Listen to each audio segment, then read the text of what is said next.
Good morning. Today we're on Psalm 14. For the director of music, of David. The fool says in his heart, there is no God. They are corrupt, their deeds are vile, there is no one who does good. The Lord looks down from heaven on all mankind to see if there are any who understand, any who seek God.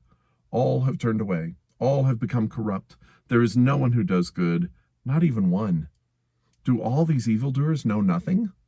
They devour my people as though eating bread. They never call on the Lord. But there they are, overwhelmed with dread, for God is present in the company of the righteous.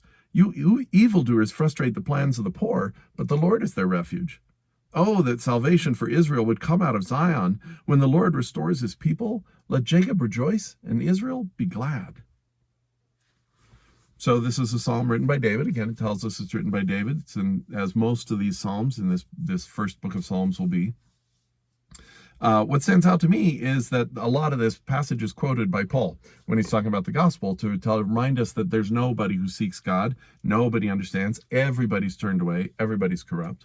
And actually just kind of the idea that fool is defined here in this passage. We see fool throughout scripture, and we really see that the fool, it isn't just sort of it isn't about education, it isn't about intelligence, it's a sort of a moral corruptness. They're corrupt, their deeds are vile, and it all comes starting from the fact of saying there is no God. Starts from there.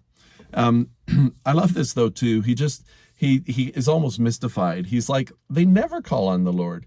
And then he says, but they are overwhelmed with dread. This is not one of those psalms where he says, man, they're just happy, they're getting away with it and everything's good.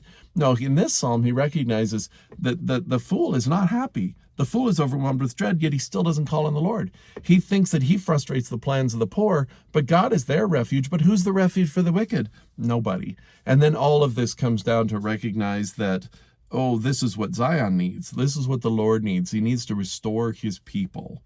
So that, and when he does, we will rejoice. So I think for you to ponder, I don't think I have a specific question except what stands out to you. There's a lot here. So what do you think in this psalm? What is it that kind of stands out to you from this? And I'll see you tomorrow morning.